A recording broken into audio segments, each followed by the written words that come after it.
Morning. It's good to be with you again this morning. We've come to that time of year when the readings are difficult to reflect on. Just using a chunk of the book of the Bible that we're looking at. The reading from 2 Corinthians is a good example of that, unless you read the letter as a letter and understand what had happened to Paul to write that letter. The bit we would be reading today would make a lot more sense, especially if you had read Paul's other letters.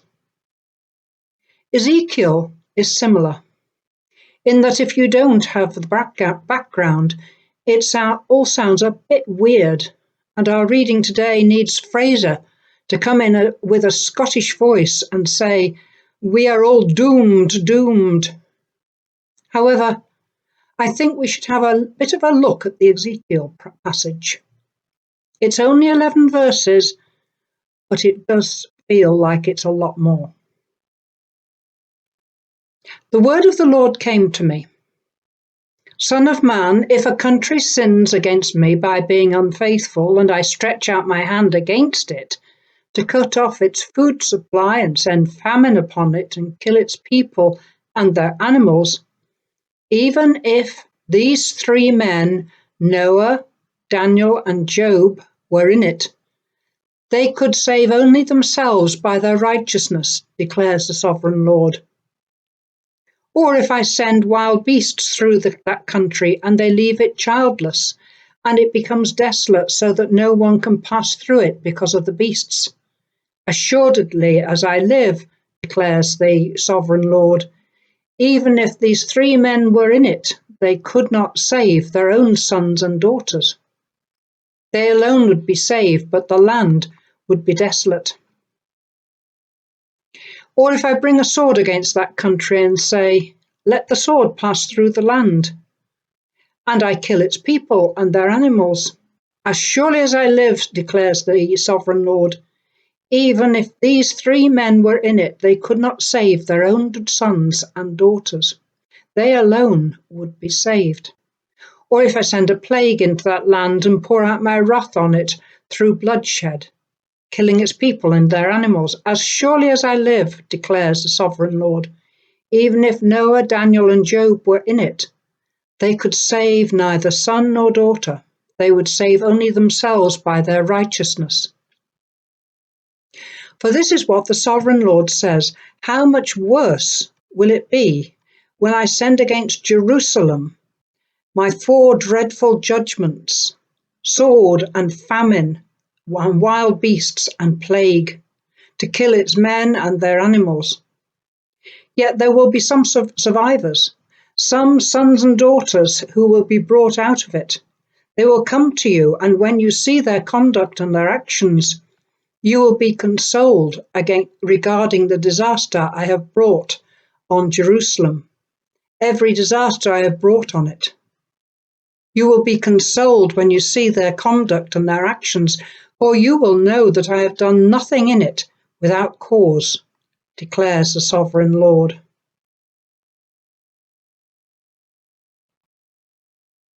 Ezekiel is living in dreadful times.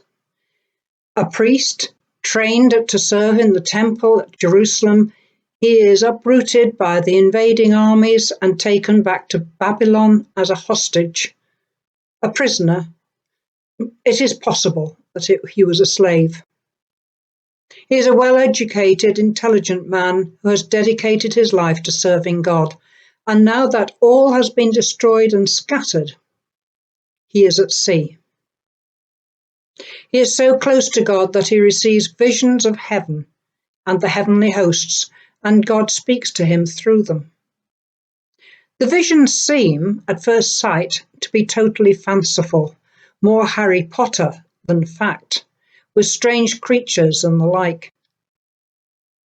But if you put yourself in Ezekiel's shoes, and you were given a glimpse of heaven, how on earth would you describe it?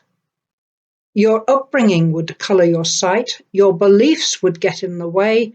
Chances are that you would think you were going crackers, at least for the first few times of the experience. And when Ezekiel hears God's voice, the only way God can get him to hear and understand is to repeat himself again and again. The main gist of the message is that Jerusalem, attacked and brought low by the previous onslaught of the Babylonians, is going to be fully destroyed. The first attack was a sort of warning. This is what will happen if Babylon is not allowed to be your master. But the people left in Jerusalem thought they should continue the fight, and Ezekiel was very unpopular by telling them that they should accept the Babylonians as their conquerors, at least for the present, until God brings them all back to the promised land in his own good time.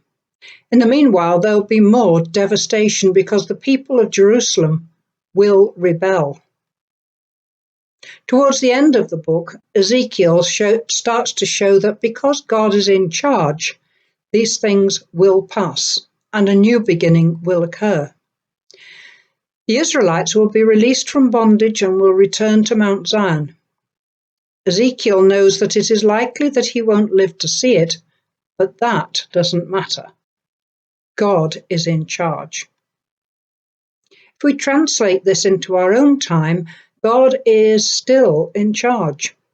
The pestilence has fallen, but one day we will come out the other side ready to face the future with God in charge. But things will be different. Inevitably, most things will be different. There will be communities to rebuild. People who have been isolating will have to be helped back into everyday living. Children and young people will have to be shown the way to adulthood. And all the time, God will be rebuilding our faith, rebuilding our church friendships, rebuilding our relationship with him.